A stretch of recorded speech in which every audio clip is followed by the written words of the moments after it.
নমস্কার, সকলকে স্বাগত জানিয়ে আজকের গল্প শুরু করছি। আজ আপনাদেরকে শোনাবো বিভূতিভূষণ বন্দ্যোপাধ্যায়ের লেখা একটি ছোট গল্প। গল্পের নাম একটি ভ্রমণ কাহিনী। শুনতে থাকুন তাহলে আজকের গল্প। আপিসে পানের আর জর্দার কৌটো দুই ফেলে এসেছেন গোপীকৃষ্ণবাবু। বউবাজারের মোড়ে এসে মনে পড়ল, ছাতিটা আজ আবার আনেননি। বৃষ্টি হবে না ধারণা ছিল, কিন্তু এখন দেখা যাচ্ছে ছাতি না এনে ভুল করেছেন। মেঘ জমে আছে সেন্ট্রাল অ্যাভিনিউয়ের বড় বড় বাড়িগুলোর মাথায়। পানের কৌটো ফেলা চলে না, টেবিল থেকে কে উঠিয়ে নিয়ে যাবে। আবার অফিসে ফিরলেন। ইনচার্জ বাবু তখনও কাজ করছেন এক মনে, অথচ কেউ নেই ডিপার্টমেন্টে। খোসামুদে কোথাকার, মরুক খেটে। 150 টাকা মাইনের মতন কাজ দেখানো চাইতো সাহেবদের, নইলে যদি তাড়িয়ে দেয়। দিনকাল ভালো না, তাদের যে 50টি টাকা সেই 50টি টাকাই। কেউ নেবে না, কেউ বাড়তি দেবেও না। এই যুদ্ধের বাজার চালানো যে কত দায় হয়ে উঠেছে সে বোঝে যে চালায়। 50টি টাকা মাইনে, 1 পয়সা উপরি নেই। ওভারটাইম খাটলে 1 টাকা দৈনিক পাওয়া যায় বটে, কিন্তু ওভারটাইম কদিন হয় মাসে? আপিস থেকে রেশন দেয় তাই রক্ষে, নইলে না খেয়ে মরতে হতো সপরিবারে। খিদে বড় পেয়েছে। মোড়ের ওই দোকানখানায় এবার পানের কৌটো নিতে আসবার সময় দেখে এসেছেন বেশ বড় বড় কচুরি ভাজছে। নিশ্চয়ই 4 পয়সায় একখানা। খেতে ইচ্ছে তো হয়, পয়সায় কুলোয় কই। একটা দোকানে বসে আধ পেয়ালা চা 2 পয়সা দিয়ে কিনে খেয়ে একটা বিড়ি ধরিয়েই আপাতত খিদের শান্তি করলেন গোপীকৃষ্ণবাবু। পাশের ওই লাল বাড়িটা তখন মেস ছিল। 50-এর 2 ধন্বন্তরী বসিলেন। গোপীকৃষ্ণবাবু মনে মনে হিসেব করলেন, 33 বছর আগের কথা। বঙ্গবাসী কলেজে 3rd ইয়ারে পড়েন উনি তখন। সেসব দিনের কথা, হায় রে হায়! সেই বিপিন, কানু, বিনোদবাবু, শীল, মতি, ক্যাংলা, তারাশম্ভু, সুশোভন মিত্তির, কত বন্ধুত্ব, কত গলাগলি, কত ভাবের আদান প্রদান। কত বড় বড় আশা ছিল মনে, বোম্বেতে গিয়ে চাকরি করব, দেশের সঙ্গে সম্পর্ক রাখব না, সাহেব হয়ে যাব, এমনকি পার্সি মেয়েকে বিয়ে করব। পার্সি মেয়েকে বিয়ে করবার শখ বড় ছিল তখন, কে জানে কেন। প্রথম যৌবনের নেশায় ইডেন গার্ডেনে 2-4টি সুন্দরী পার্সি তরুণীকে বেড়াতে দেখবার ফলেই বোধহয় হবে। আর একটা বড় শখ ছিল বিলেতে যাবার। সেটা অবশ্যই তখনই একটু দুরাশার মতোই ছিল, তবুও নিতান্ত দুরাশা ছিল না। সম্মুখে বিস্তৃত জীবন আছে, কেন হবে না? হলেও তো হতে পারে। এখন কিন্তু তার আকাশ কুসুমত্ব যতটা ফুটে বেরিয়েছে তখন অতটা হয়নি। তারাশম্ভু শম্ভুনাথ চক্রবর্তী, এমবি হোমিও, স্বর্ণপদকপ্রাপ্ত, বিনামূল্যে সমাগত দরিদ্র রোগীগণের চিকিৎসা করেন। সে বউবাজারের মোড়ে একটা ছোট্ট ঘরে ডিসপেন্সারি ফেদে বসে আছেন আজ বহু বৎসর। বিশেষ কিছু হয় বলে মনে হয় না। গোপীকৃষ্ণবাবু মাঝে মাঝে আফিস ফেরত সেখানে বসে চা খান, চায়ের পয়সাটা বাঁচে। আজও গেলেন। শম্ভু ডাক্তারের ডাক্তারখানায় রোগীর ভিড় নেই, এই একটা সুবিধা। শম্ভু বসে খবরের কাগজ পড়ছে। গোপীকৃষ্ণকে দেখে কাগজ রেখে বললেন, এসো এসো, একটা খবর দেখেছো? জাপানিরা আবার 6 মাইল। আরে ভাই, ওসব রেখে দাও, নিজেরা মরছি নানান তালে, আবার পরের খবর রাখতে গেলে বাঁচি কেমন করে? চা খাওয়া ফিনিশ? না না, বসো, চা নাই। কেন? স্টোভের কি হলো? পিন পাচ্ছি নে, স্টোভটার কি যে হয়েছে কাল থেকে। চা নাই। ও মধু! ডিসপেন্সারির চাকর মধু পাশের দোকান থেকে 2 পেয়ালা চা নিয়ে এলো, ঘরের কেটলি নিয়ে। দু পেয়ালা ভর্তি করে কেটলিতে একটু বাড়তি চা রইল, সেটুকু আবার পরে ঢেলে দিলে। চা খেতে খেতে শম্ভু ডাক্তার ও গোপীকৃষ্ণবাবু বিদেশ ভ্রমণের গল্প করেন, অর্থাৎ ভ্রমণ করবার ইচ্ছা প্রকাশ করেন। করা উচিত বা করলে ভালো হয় সেই কথা বলেন। এটা এরা দুজনে প্রায়ই করে থাকেন। দুই বন্ধুরই খুব বেড়ানোর শখ, কিন্তু সংসার নিয়ে জড়িয়ে পড়েছেন। টাকা পয়সায় কুলোয় না, কোথাও কখনো যাওয়াও ঘটে না, বলেই সুখ। শম্ভু ডাক্তার পশ্চিমে গিয়েছে মগরা পর্যন্ত, তাও অনেক কাল আগে। সেখানে ছিল মাসির বাড়ি। গোপীকৃষ্ণ তার চেয়ে আরেকটু বেশি, বর্ধমান পর্যন্ত। দুই বন্ধুর পশ্চিম ভ্রমণের এই পর্যন্তই ইতি। তবে প্রতি বৎসর পুজোর আগে দুজনে বসে বিদেশ ভ্রমণের প্ল্যান আঁটেন নানান রকম। এবার কোথাও যাওয়া যাক, বুঝলে? কত পয়সা তো কত দিকে খরচ হচ্ছে। টাকা 40 হলে একবার কাশিটা ঘুরে আসা হয়। তখন তর্ক বাধে দুজনের, কাশি না গয়া কিংবা সাঁওতাল পরগনা। অবশেষে সেদিনে ব্যাপার মুলতবি থাকে। পরের দিন আবার শুরু হয় আলোচনা। কি বলো, তাহলে ভাগলপুরে ঠিক করা যাক? পাহাড় কখনো দেখা হয়নি। ভাগলপুরে কি পাহাড় আছে? ঠিক সংবাদ দুজনের কেউ জানেন না। এমনই ভাবে পুজো এসে পড়ে। এই 1 মাসে বহু নাম উচ্চারিত হয় ভ্রমণ সম্পর্কে। পেশোয়ার, কাশ্মীর থেকে শুরু করে দিল্লি, জয়পুর, বৃন্দাবন, শিলং, এমনকি বীরভূম জেলার নলহাটি পর্যন্ত। শেষ পর্যন্ত কোনোবার কোথাও যাওয়া ঘটে না। শম্ভু ডাক্তারের 3 মাসের দোকান ভাড়া বাকি পড়তে বাড়িওয়ালা নালিশের ভয় দেখায়। গোপীকৃষ্ণবাবুর ছোট ছেলে টাইফয়েডে পড়ে, যায় সব ভেস্তে। বহু বৎসর ধরেই এমন চলছে। তবুও এরা ছাড়বার বা দমবার পাত্র নন। শ্রাবণ মাসের শেষ থেকে শুরু করে পুজোর সময় পর্যন্ত ভ্রমণের সম্বন্ধে আলোচনা এদের কামাই নেই। এতে তো পয়সা খরচ হয় না, অথচ টাইম টেবিল ঘেঁটে 5টা দূরের নাম পড়ে বেশ আনন্দ পাওয়া যায়। আজও গোপীকৃষ্ণবাবু চা খেতে খেতে বললেন, আর মাসখানেক বাকি পুজোর, এবার কিন্তু কোথাও যাওয়ার নিতান্ত দরকার। ঠিক করে ফেলা যাক আজই, বুঝলে? টাইম টেবিল আছে তো? টাইম টেবিল তৈরি। যারা কখনো কোথাও বেড়ায় না তাদের টেবিলে সর্বদা টাইম টেবিল মজুদ থাকে। শম্ভু ডাক্তার খাপ থেকে চশমা খুলে টাইম টেবিলের পাতা উল্টান। আচ্ছা, চিত্রকূট জায়গাটা নাকি খুব ভালো, তুমি জানো কিছু? এক অন্ধ আর এক অন্ধকে পথ দেখায়। গোপীকৃষ্ণবাবু বলেন, হ্যাঁ, তো বেশ ভালো জায়গা। ভাড়াটা দেখো তো হে। এবার ভাই আর অমত করো না, চলো চিত্রকূটই যাওয়া যাক। গোপীকৃষ্ণবাবু ন্যায্য পক্ষেই বলতে পারতেন, তার মতামতের অভাবেই যে এতকাল ভ্রমণ বন্ধ আছে এ কথা সত্যি নয়। কিন্তু তিনি কোনো প্রতিবাদ করেন না। চিত্রকূটের ভাড়া বেরুলো টাইম টেবিল খুঁজে।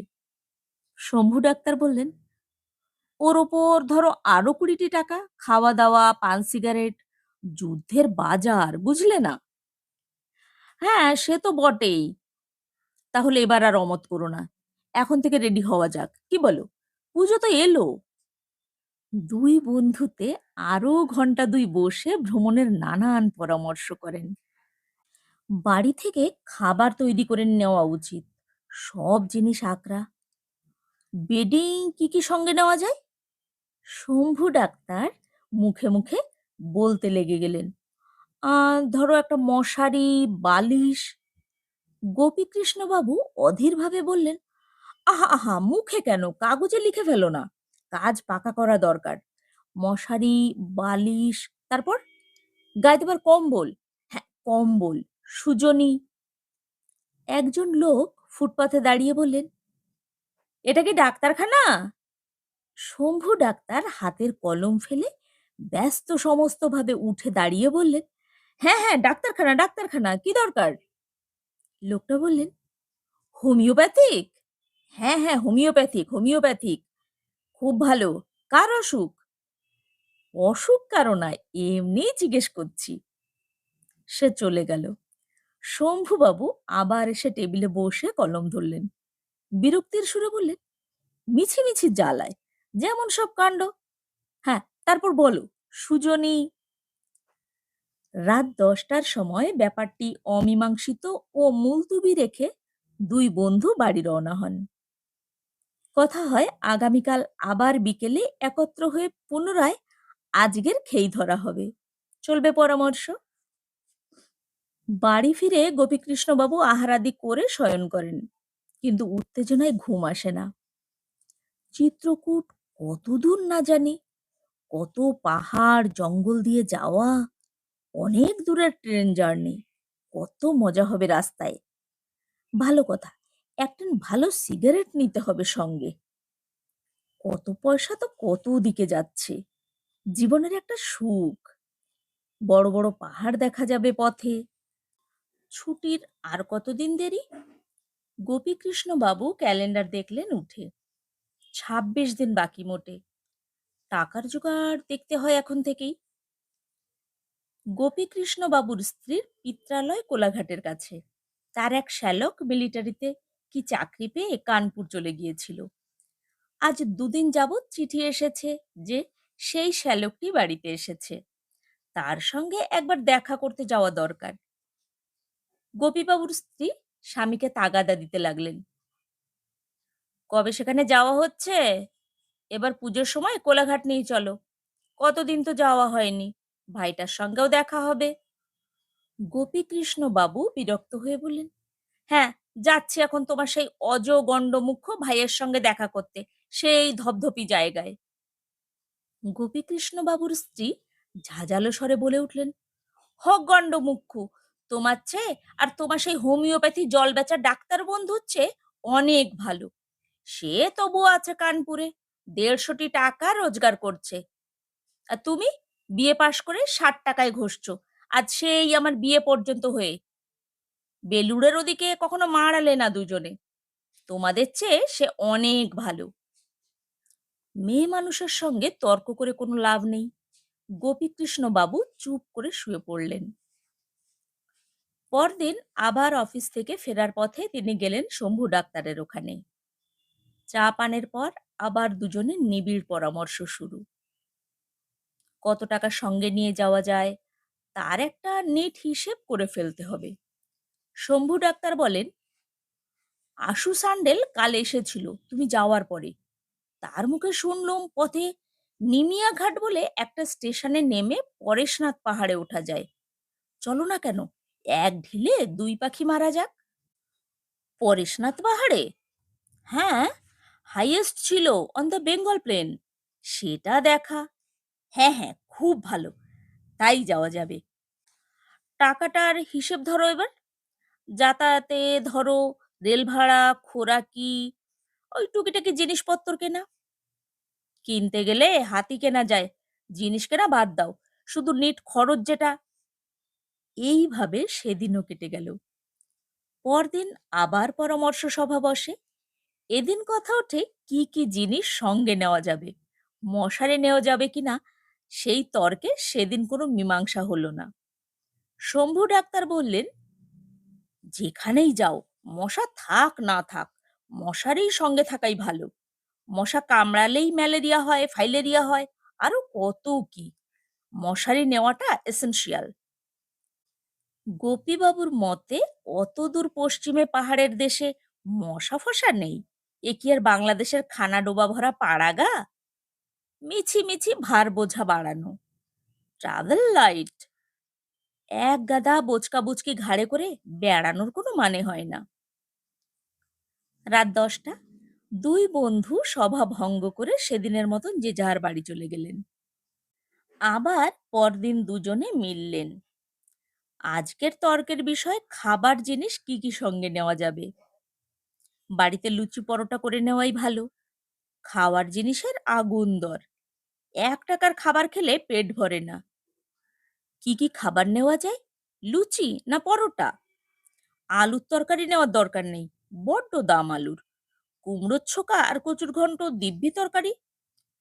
আরো কয়েকদিন এইভাবে কাটাবার পরে পুজো নিকটে এসে পড়ল। গোপীকৃষ্ণ বাবুর মনে আনন্দ আর ধরে না। স্ত্রীকে বললেন, সব ঠিক থাকে যেন, ছোট মশারিটা সেলাই করে দাও, আর একটা ছোট ঘটি। দিন ৭ পরে পুজোর ছুটি হবে। গোপীকৃষ্ণ বাবুর ডাক পড়ল একদিন বড়বাবুর ঘরে। বড়বাবু বললেন, একটা কথা বলি, পুজোয় বোনাসের লিস্ট হয়েছে, তাতে কিন্তু আপনার নাম নেই। আগে কেন? আর বছর আপনারা কজন লিফট পেয়েছিলেন, এবছর আবার তাদের বোনাস দিলে অন্য সবার উপর অবিচার করা হয়, তাই ঠিক হয়েছে। স্যার, এ কেমন যুক্তি হলো? কাজে সন্তুষ্ট হয়েই তো আপনারা লিফট দিয়েছিলেন। এবছর তবে এমন কি অপরাধ হলো আমাদের? বাঙালির আপিস, যা মনিবের রায় সেই অনুসারেই কাজ হবে। মনিব যা ভালো বোঝেন, যুক্তি টুক্তি এখানে খাটবে না। হলোও তাই। অন্য সকলে মাসের মাইনে বোনাস পেয়ে গেল। গোপীকৃষ্ণ বাবুর অদৃষ্টে জুটল শুধু মাইনেটি। সেই দিনই গোপীবাবু অগ্রিম কিছু টাকার দরখাস্ত করলেন। মঞ্জুর হলো মাত্র ১৫টি টাকা। তাও বজায় রাখা গেল না। দেশের বাড়ি থেকে চিঠি এসে হাজির। বৃদ্ধা পিসিমা লিখেছেন, চৌকিদার ট্যাক্স বাকি পড়েছে অনেক দিনের, এবার না দিলে ঘর বাড়ি ক্রোক হবে। পত্র পাঠ ৮ টাকা ১৩ আনা, ৬ কোয়ার্টারের ট্যাক্স বাবদ যেন পাঠানো হয়। গোপীকৃষ্ণবাবু প্রথমে খুব রাগ করেছিলেন। যাই যাগ্গে ক্রোক হয়ে, ভারী তো ভাঙা পৈতৃক বাড়ি, মশা আর জঙ্গলে ভর্তি। কেন? পিসিমা বাঁশ আম কাঁঠালের উপসত্ত্ব ভোগ করছেন, চৌকিদারি ট্যাক্সটা তিনি দিতে পারেন না? আমার ঘাড়ে কেন চাপিয়েছেন? আমি কি সেখানে বাস করি? পাঠাবো না টাকা। পরে তার স্ত্রী বোঝালেন, চোরের ওপর রাগ করে মাটিতে ভাত খেয়ে লাভ কি? তারই ২টি ছেলে, বেঁচে থাকলে ও সম্পত্তি তো তাদেরই থাকবে। বুড়ি পিসিমা চোখ বুঝবেন আজ বাদে কাল। ঘরবাড়ি বজায় রাখার গরজ তার তত তো থাকবার কথা নয়। শম্ভু ডাক্তারের বৈঠকখানায় গোপীকৃষ্ণবাবু ঢুকলেন একটু মনমরা ভাবে। দেখলেন শম্ভু ডাক্তারের মনের অবস্থাও তেমন সুবিধার নয়। চা এলো। ভ্রমণ বিষয়ে কোনো কথাই ওঠে না, অন্যান্য কথাই চলে। গোপীবাবু সাহসে ভর করে বললেন, তারপর যাওয়ার সম্বন্ধে কি ঠিক করলে? শম্ভু ডাক্তার বললেন, ভাই, এ মাসে যা কিছু পেয়েছিলাম সব গেল ছেলে মেয়ের কাপড় চোপড় কিনতে। আগে তো ভাবিনি অত টাকা কাপড়ে খরচা হবে। একখানা করে কাপড় কিনতে ৪৩ টাকা খরচা হয়ে গেল। আর হাতে টাকা নেই। তবে ৫ দিন এখনো বাকি। দেখি যদি এর মধ্যে কোনো শক্ত কেস টেস এসে যায় ভগবানের দয়ায়। গোপীকৃষ্ণবাবুও নিজের টানাটানির কথা ব্যক্ত করেন। তবে এখনো ৫ দিন বাকি, ওই যা ভরসা। যদিও এটা মনকে চোখঠারা মাত্র। ৫ দিনে গোপীকৃষ্ণবাবু কি আর ৩০,০০০ টাকা লটারিতে পাবেন? তা কিছু নয়। শম্ভু ডাক্তার বললেন, আচ্ছা, চিত্রকূট যদি নাও হয় অত দূর, টাইম টেবিলে একটা জায়গা বলছে ঋষ্যশৃঙ্গ মুনির আশ্রম, লুপ লাইনের কাজরা স্টেশন থেকে ৬ মাইল। সিনারি বেশ ভালো বলে লিখছে। আজ আমার শালিও বলছিল গ্র্যান্ড কর্ড লাইনের নিমিয়া ঘাট বলে একটা স্টেশন থেকে পরেশনাথ পাহাড়ে যাওয়া যায়। তাই যাবে? খরচ কম হয়। আবার রাত ১০টা পর্যন্ত আলোচনা। ঋষ্যশৃঙ্গ মুনির আশ্রম না পরেশনাথ পাহাড়, কোনটা সস্তা? হিসেব করে টাইম টেবিল পড়ে দেখা গেল তাতেও ২৫ থেকে ৩০ টাকা খরচা পড়বে জন পিছু। তার কমে হবে না। ও একরকম করে জোগাড় হয়ে যাবে এখন, বললেন শম্ভুবাবু। আশ্চর্যের বিষয়, রোগী এবং রোগ দুই হঠাৎ কলকাতা শহরে বড্ড কমে গেল। সারাদিনে আগে তবুও ২ টাকাও হতো, এখন ৫ আনার নক্স ভমিকাও বিক্রি হয় না।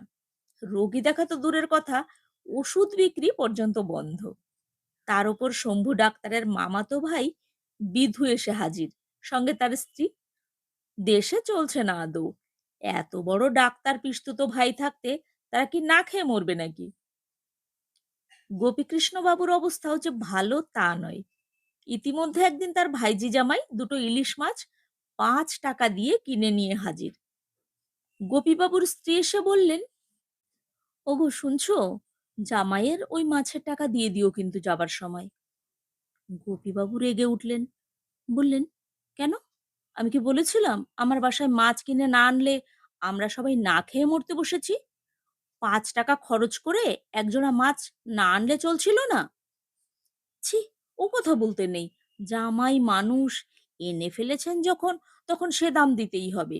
সবাই মিলে মাছটা তো খাওয়াও হয়েছে। জামাই কি একা খেয়েছে নাকি? খাননি তাই কি? আমার সংসারে এক পো খয়রা মাছ কিনলে চলে যায় ৬ আনা দিয়ে।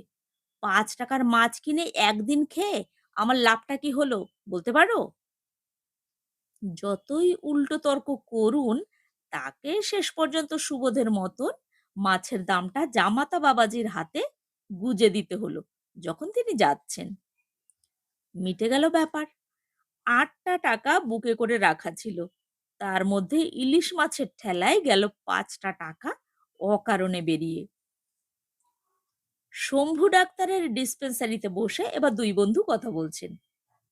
এবার কিন্তু ভ্রমণের আলোচনা নয়, কোথাও যাওয়া তাদের হবে না দুজনেই বুঝেছেন। বোটানিক্যাল গার্ডেনের বস্তা পচা আটা ময়দার কথা উঠেছে। ভ্রমণের সম্বন্ধে একটা কথাও কেউ বলেননি আজ। কাল ষষ্ঠী। হঠাৎ গোপীকৃষ্ণবাবু উসখুস করতে করতে পকেট থেকে একখানা রঙিন কার্ড বের করে বললেন, হ্যাঁ, এই বলছিলাম কি, আমাদের আপিসের বন্ধু সরকার কাল আপিস বন্ধের দিনে এখানা দিয়ে গেল। ওদের গ্রাম লাঙলপোতায় সার্বজনীন দুর্গোৎসব হবে, তারই নেমন্তন্ন। রামায়ণ গান হবে, চণ্ডী হবে, ২ রাত। যাবে? বেশি দূর নয়, বারাসাত স্টেশনে নেমে ২ মাইল। চলো, পুজোর ছুটিটা তবুও কলকাতার বাইরে। আর সে বেশ জায়গা, ছেলে ছোকরাদের দল মিলে রাস্তা করেছে, ঘাট করেছে, জঙ্গল কেটেছে। একটা পুরনো শিব মন্দির আছে নাকি অনেক কালের। তাহলে কাল সকাল ৭টায় শিয়ালদা থেকে দত্তপুকুর লোকাল ছাড়বে। ওতেই চলো, যাওয়া যাক। দেখবার মতন জায়গা। শম্ভু ডাক্তার উৎসাহের সঙ্গে বললেন, বেশ বেশ, সে বেশ বেড়ানো হবে এখন। চলো তাই। আমি ঠিক সময় রেডি হয়ে স্টেশনে হাজির হব কাল। পরবর্তী ৩ দিন দুই বন্ধুর পরম আনন্দে লাঙলপোতায় কাটে। সত্যি বেশ জায়গা, অনেক কিছু দেখবার আছে। একটা পুরনো শিব মন্দির, চৌধুরীদের বড় মজা দিঘি, গায়ের ছেলে ছোকরাদের নিজেদের তৈরি মেটে রাস্তা। শনিবারে সোমবারে হাট বসে, বেগুন, কুমড়ো, ঝিঙে, রাঙা আলু এসব বিক্রি হয়। রামায়ণ গান হলো নবমীর রাত্রে। পরদিন হলো গ্রামের দলের কেষ্টযাত্রা। খাওয়া দাওয়া কদিন বেশ হলো। বঙ্কু সরকার অতিথি বৎসল লোক। খুব খুশি গোপীকৃষ্ণ বাবু ও শম্ভু ডাক্তার। এতক্ষণ আপনারা শুনছিলেন বিভূতিভূষণ বন্দ্যোপাধ্যায়ের লেখা ছোট গল্প একটি ভ্রমণ কাহিনী।